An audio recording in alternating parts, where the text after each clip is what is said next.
सुनने वाले साथियों, कविता तो ये बतौलू है कि बहुत मेहरारून से बिरहा गौले हुआ प्रधान जी, ये हमार बिरहा कविता से बा, आज तो के हम चाँप दे तो देखा जब तू चपबुआ हम चापब तई समझ ल कि तुहार था न चली बुझबुझी फेंके लगबू।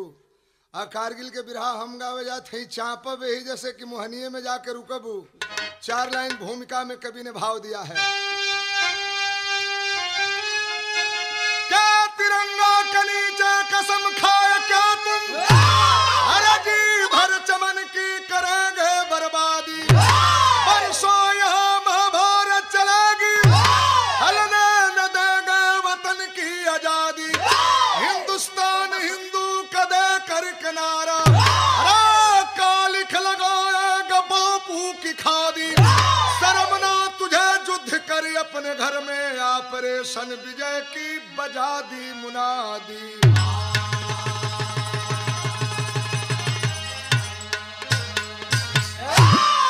भारत और पाकिस्तान की कारगिल में लड़ाई चल रही थी।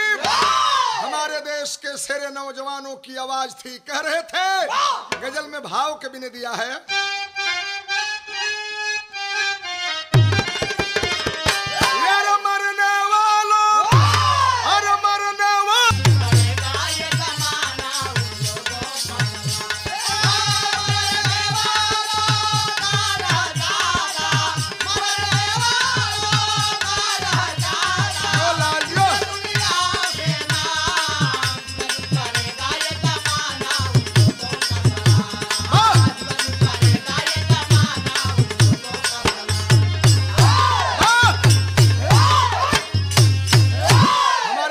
नौजवानों की ललकार थी जौहरी शहर में कहना है। बहादुर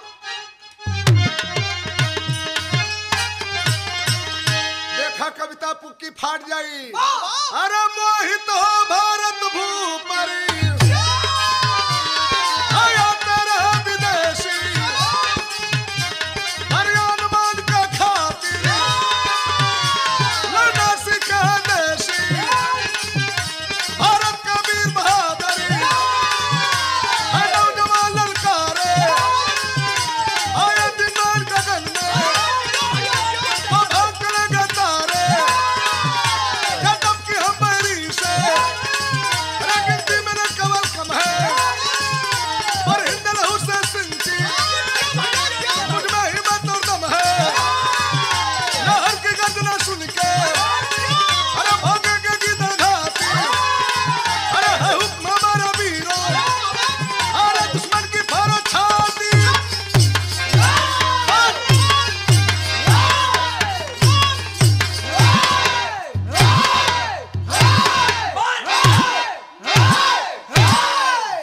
बहादुर जियो। लड़ाई चल रही थी, हमारे देश के नौजवान कह रहे थे पाकिस्तान होश में आ जाओ, टूट जाएंगे झुकेंगे नहीं। तमाम पूर्वांचल के नौजवानों ने कुर्बानी दिया कारगिल में मेरे मित्रों। मगर उत्तर प्रदेश के रामपुर जिले की एक बड़ी शर्मनाक कहानी मैं आपके सामने कारगिल की सुनाने जा रहा हूँ। विदेशिया में भाव है, थोड़ा सा बढ़ा के मास्टर, और थोड़ा सा बढ़ा के। ए बाबू जिला रामपुरी ग्राम आयब रोहना के बासी रहले,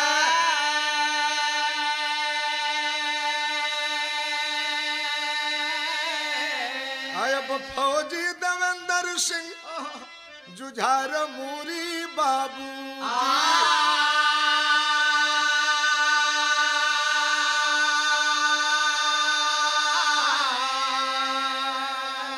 कहतर में इंदिरा के आयब सुनिल करिया हो, अरे मोर चमहरा सरदार मोरी बाबू,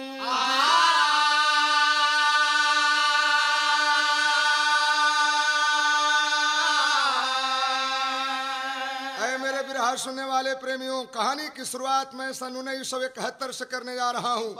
12 जुलाई 1999 को आकर के यह कहानी एक हादसा का मोड़ लेगी। उत्तर प्रदेश में रामपुर जिला पड़ता है।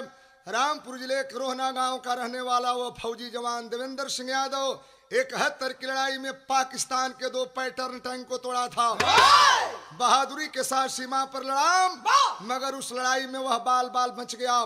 फौज से रिटायरमेंट हुआ, घर पे आया।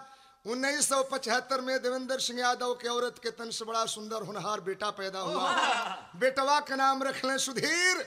80 में एक ठे बेटी पैदा भइल, बिटिया का नाम रख ले सीमा। बचवन के गोदी में खिलावत हुवन देवेंद्र सिंह यादव और उनका पत्नी।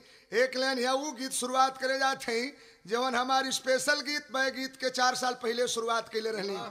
इन नेटवाइनिन के गीत बा, कौनो बारात में बिरहा होत रही चाहे नाच होत रही, झुंड के झुंड बना के जइहन। एक ठे ऐसन बोली बोले लीन, अरे चलो पियर पियर धोती है समाधि। नेटवाइन बोल गावेला कि अरे जुगुल जोड़ी रे, अब जुगुला जोड़ी दोनों पानी के जाली। अरे दोनों पानी के जाली, अरे जुगुल जोड़ी दोनों पानी के जाली।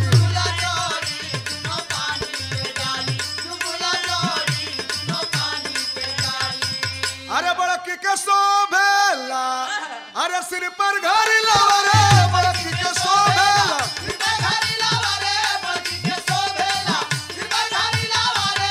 अरे बड़की के शोभेला, हे गबड़ू, अरे हाय देखो, अरे थकाली को हाय के बड़ा हो। अरे बड़की के शोभेला, सिर पर घड़ी लावा। अरे छोटकी के शोभे रसम डोरी, दोनों पानी के जाली। तनी बिटिनी गोल ढरका के गावेला कि अरे हजार गारी रे, अब हजार गारी रात सूते की बेरिया। अरे हजार गारी रात सूते की बेरिया। हजार गारी रात सूते की बेरिया, हजार गारी रात सूते की बेरिया। अरे बड़ा के कहले हम हे श्रीकांत भैया, अरे होय देखो त भकर भकर ताकत हो। अरे बड़ा के कहले हम अरे सजिया सजाई दम। अरे छोटे की कहे कि हमार पारी रात सूत की बेरी। अरे काहे मोहन भैया, अरे कोई जानी बानी जाए लहारी। नाना प्रकार के गीत गावेलिन, दोनों बचवन के गोदी में खिलावत हुआ पति पत्नी। अरे सुघर ललना हो, अरे सुघर ललना आज गोदिया में झूमे। अरे सुघर ललना आज गोदिया में झूमे।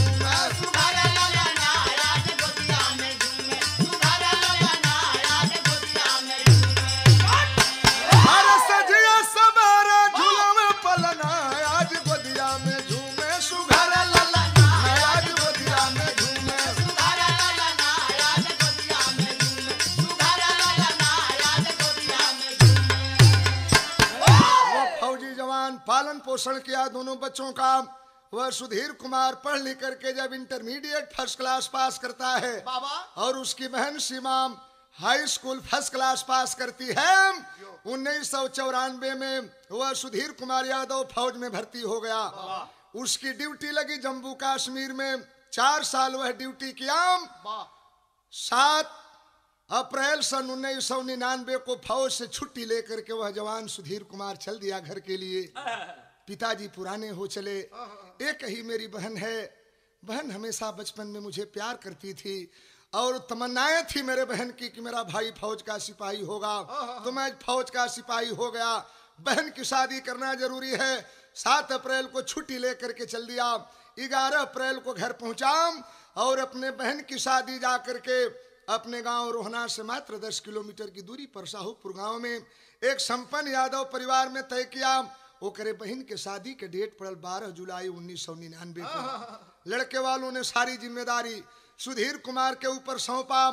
सारी व्यवस्था कर लिया था। वह सुधीर कुमार 2-4 दिन की छुट्टी थी, उसको फिर सर्विस में जाना था और आकर के बहन की शादी करनी थी। तब तक मेरे मित्रों उसके गांव का एक रतन चौहान नाम का डाकिया पोस्टमैन गया सुबह की बेला में, कहा कि सिपाही जी आपके नाम से एक पत्र आया है। पत्र को हाथों में लिया वह सुधीर कुमार पत्र को खोला, पढ़ने लगा। उस बहादुर के आंखों में आंसू की धारा उमड़ पड़ी। क्या पत्र में लिखा था, भाव कवि ने दिया है, थोड़ा सा बढ़ा मास्टर।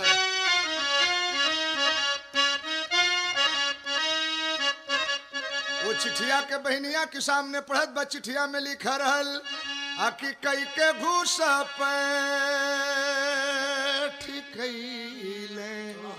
हाई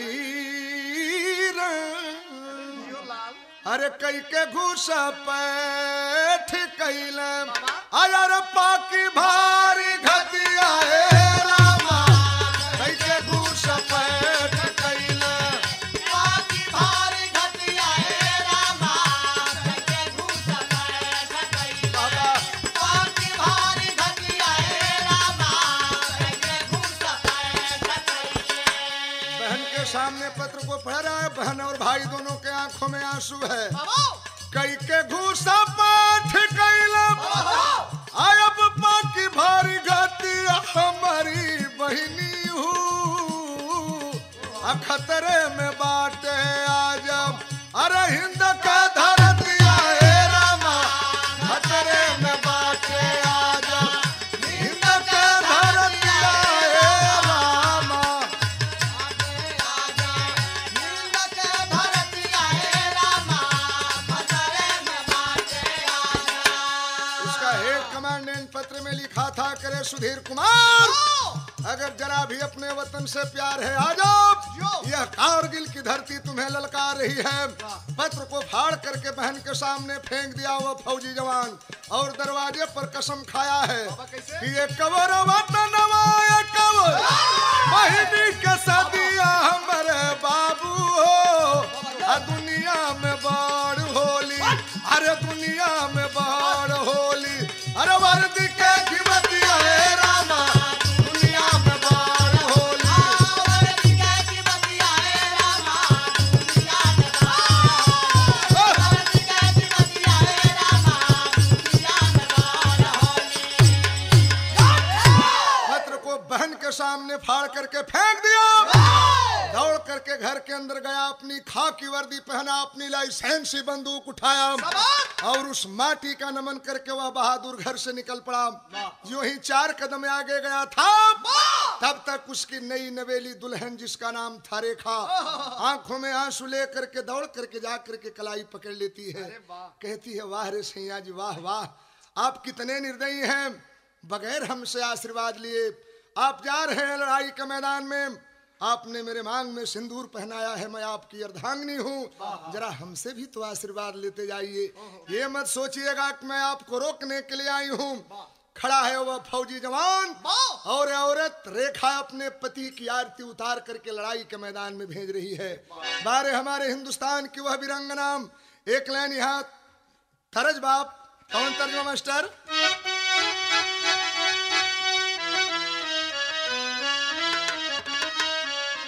अरे पवल की ना हो अंतरी देसी लिफाफाई बात की ना पलकी ना हो अंतरा देसी लिफाफाई बात की ना पलकी ना हो अंतरा देसी लिफाफाई बात की ना।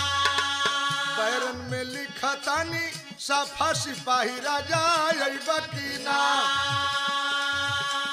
बाकी आरती उतार दली रेखा भी दैया मुर्शी पाही पिया उतार दली रेखा भी दैया मुर्शी पाही पिया आरती उतार दली रेखा भी दैया मोती पाई पिया अब तो के पुकारे भारत मैया सहैया मुर्शी पाही पिया तोके पुकारे भारत मैया सहाया मोती पाई पिया तोके पुकारे भारत मैया सहाया मोती पाई पिया। अरे आन मान शान वाली आइल बाटे जुनिया और सिमारे खा के याद करिया बचनिया जाइए लेने के लिए मगर लड़ाई के मैदान में सीमा रेखा के ऊपर ध्यान रहे कहीं लड़ाई अपने जमीन पर नहीं पाकिस्तान के छाती पर होनी चाहिए।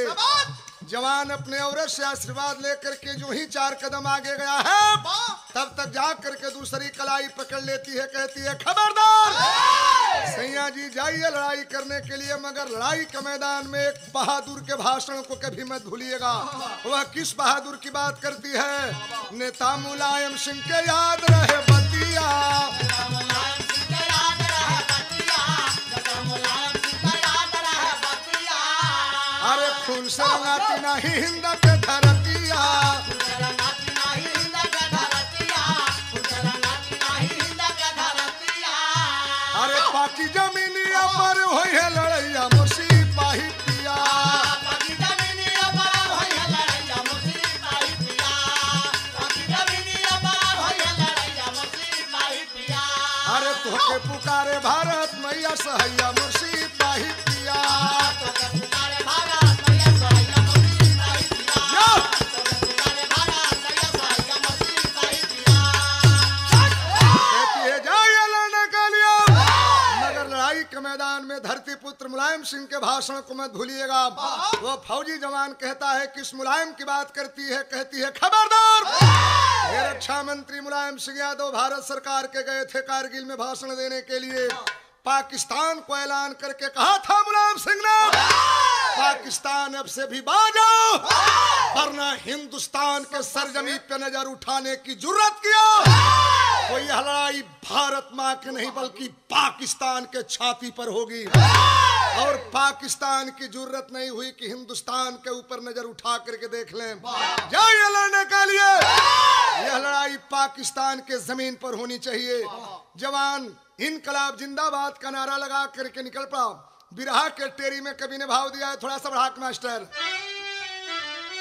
अरे नहर का दिल फौलादी बन गया कर लिया बंदूक खींच आज देश के लिए सर साथ हार लिए बजरंग सा पहाड़ लिए चल दिया हुंकार लिए आज देश के लिए रूप रंग बदल गया समाज ही में ढल गया मानो ये स्वर्ण गल गया आज देश के लिए अब बैरी को मैं मरोड़ू कुत्तों का घर निचोड़ू अपने पग को कभी न मोड़ू आज देश के लिए। ललकारते हुए चल दिया उस कारगिल की धरती पर जहां 16,000 फीट की ऊंचाई पर पाकिस्तानी घुसपैठी और 16,000 फीट के नीचे हमारे भारत के नौजवान। कैसे लड़ाई होगी, लड़ाई में तो मजा तब आता है जब आमने सामने होती है। लेकिन वारे हमारे भारत के नौजवान अपने बटालियन के साथ पीठ पर खाना बांध करके रस्सा कसी करके उस चोटी पर वह बहादुर सुधीर कुमार चढ़ रहा है और क्रांति गीत गाते हुए चौलरिया में भाव कवि ने दिया है। बाबा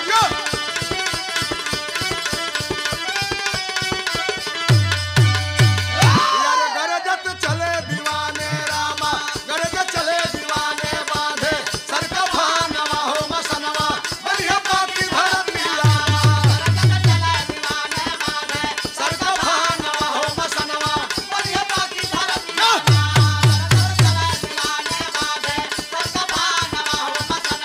बढ़िया पाकी धरतिया हर भारत है प्राणों से प्यारा यार विजयी विश्व तिरंगा विजयी विश्व तिरंगा हर जरा नहीं मत 50 बैरिल को संघा तब तक सीने में लागल गोली बोले इनकलाब की बोली भर भारत के ऊंचा कई दिया लसरता नवा हो मसनवा बढ़िया पाकी धरतिया बोला दिया ऊंचा कई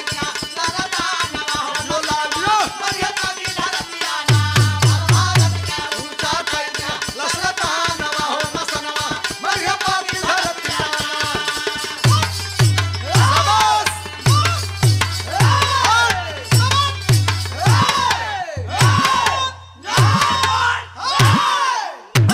चढ़ा उस चोटी पर बहादुर 50 पाकिस्तानियों को मौत के घाट उतारा।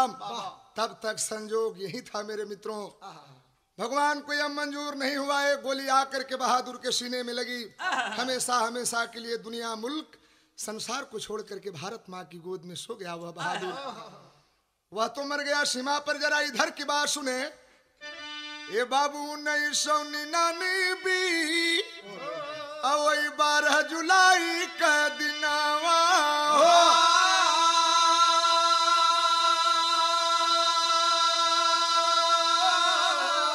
आय बाबू द्वारा पर आईली सीमा अवई बहिनी के बारतिया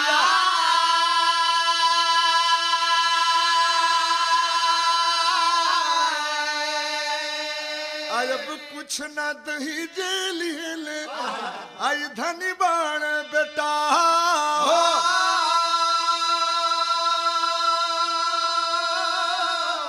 अब धनी बाट सीमा बिटी पिया के किसामतिया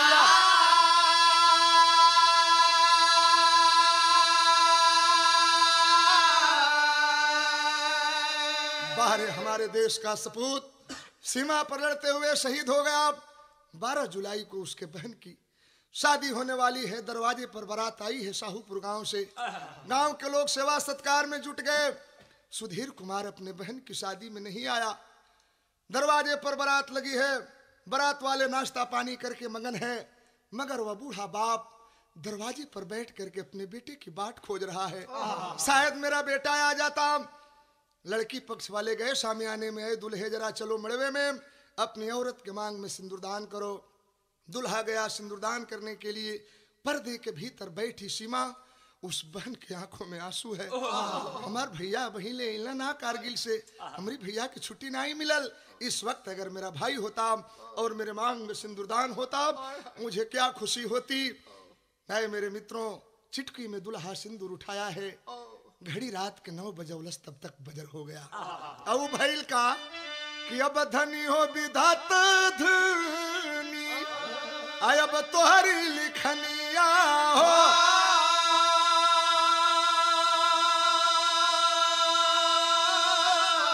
अब दुआरे पर आइल बा सुधीर के आरथिया।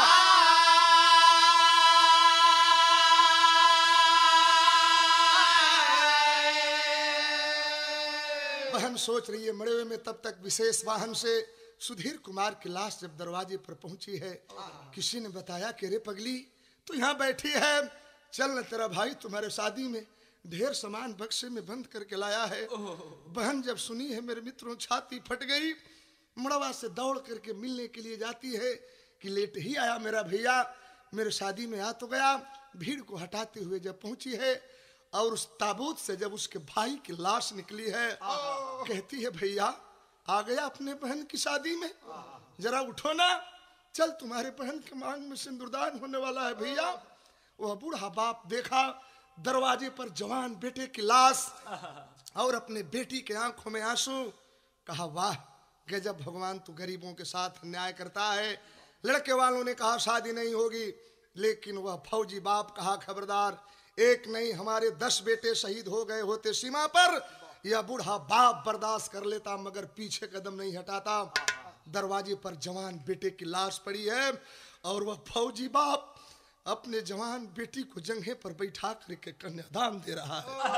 वाह हिंदुस्तान की धरती, वाह रे कारगिल की लड़ाई, और वाह रे हमारे हिंदुस्तान के नौजवान। उस समय का अल्लाह में कभी ने भाव दिया है,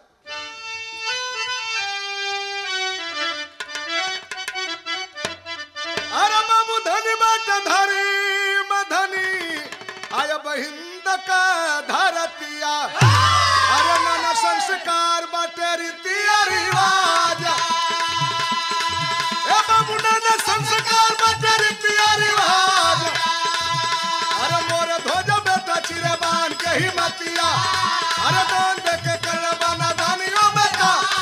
ए बाबू ऐसा बिहारी गईली बाबूजी का छतिया, कहे दैव कन्यादान नहीं लावटी बारा। ए बाबू शिमली पति रोवे भाई कया रथिया, कहे खाना किना चूड़ी हाथे उठी तलावा। आया बरे खा कहेली धन्य हमारो सनुरावा, अरे कोखिया के लाल बनिए सिमरा खावा। शादी हुई सुबह की बेला में बेटी डोली में बैठ के ससुराल जा रही है। वह फौजी बाप अपने बेटे की अर्थी को कंधे से लगा रहा है। गजब तो तब हुआ मेरे दोस्त, बेटी डोली में बैठ के ससुराल चल रही है। वह फौजी बाप अपने बेटे की अर्थी को कंधे से लगा रहा है और घर के अंदर सुधीर कुमार की औरत रेखा का बेटा पैदा हो रहा है। उस नन्हे मुन्ने बच्चे को गोद में उठाती है, कहती है बाबूजी आप मत रोइए, आपका बेटा मरा नहीं है, उसका दिमाग पागल हो गया। लीजिए आपका बेटा कारगिल से आ गया। उस नन्हे मुन्ने बच्चे को बगल में दबाया, दाहिने कंधे पर अपने बेटे की लाश को लेकर के शमशान घाट की तरफ चल रहा है। और उस फौजी बाप और उस सुधीर कुमार की औरत रेखा को 10 लाख रुपए का चेक प्रदान किया जा रहा है। बेटे की अर्थी को लेकर के शमशान घाट की तरफ चल रहा है वह बाप। आखिरी लाइन में कवि ने भाव दिया है, कैसे? अरे भोरवा कहर अब डोली चलना उठाई हो चलना जवान, अरे कंधे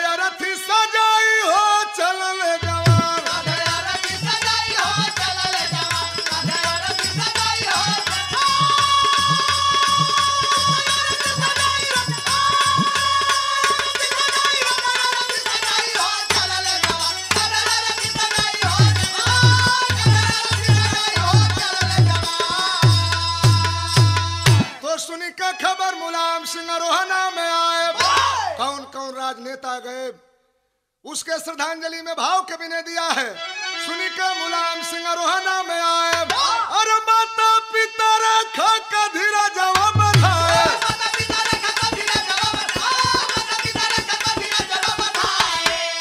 अरे राष्ट्रीय सम्मान इतिहास में लिखाई हो चलने जवान, अरे कंधे रथी सजाई हो चलने जवान।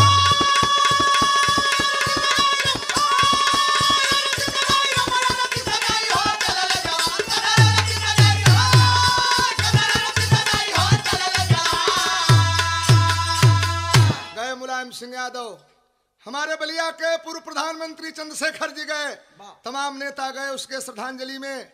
आए मेरे मित्रों, 10 लाख रुपए का चेक प्रदान किया गया। आपसे मैं बता देना चाहता हूं, हर कारगिल में मरने वाले को 10 लाख रुपए की घोषणा की गई है और 10 लाख रुपया मिला। क्या आप बता सकते हैं बिरहा सुनने वाले साथियों, यह किसके वजह से मिला? अगर हाई स्कूल के छात्रों के, इंटरमीडिएट के छात्रों के परीक्षा में यह पूछा जाएगा कि वह कौन बहादुर था जिसने हर कारगिल में मरने वालों के लिए 10 लाख रुपए की घोषणा किया, उत्तर में लिखना होगा धरती पुत्र मुलायम सिंह यादव। अरे मेरे मित्रों, 10 लाख रुपया हर मरने वाले को मिला, चाहे वो गाजीपुर का शेषनाथ यादव हो, कमलेश सिंह हो, हमारे बलिया के राम ध्यान चौहान हो, कमलेश यादव हो, चाहे जितने पूर्वांचल के नौजवान मरे, हर मरने वाले को 10 लाख रुपए की घोषणा की गई। आखिरी लाइन में कहना है, कुसुम पराग स्वामी जादू गुरुदेव पूज्य हमारा, बोला बोला गंगा काशी का संग यादव सुरेंद्र रंग पसारे हो। अरे नहर का दिल फौलादी बन गया, लेखनी कब सुरेश की होती समाजवादी, नहर का दिल